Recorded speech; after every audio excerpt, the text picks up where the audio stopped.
umugabo we aga. Ibi ngibi impamvu ngiye kubitangaza kuri uyu munsi w'ubukwe nuko byari ngombwa yuko bivuga ubundi bikajyaho umucyo ndetse n'ibikomeza bigakomeza n'ibiri ngombwa ko bihagarara bigahagarara. Ntabwo nigeze ntegura yuko nzicara hano kuri izi tariki nuko byabaye ngombwa yuko mu kanya nyine mbona ko biri ngombwa ko mbikora mpitamo kuza kubikora.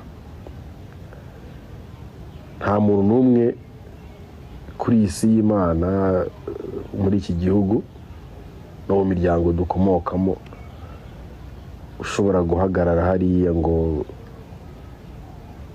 akora ikintu ku munsi wa nyuma, ku munota wa nyuma, gishobora gutuma aricyo ngenderaho cyangwa gishobora guhumagarikira ibintu byose natekerezaga ko bikomeje, ngo mureke nyine abivuga abikora. Ibyo ntabwo nshobora kubyemera, ntabwo nshobora kurenzaho. Mu gihe cyose ibyo bintu byabayeho bagomba kubikubwira ukabimenya ndetse bikakugiraho ingaruka zimeze nk'izo byangizeho. Ngewe kuri izi tariki 31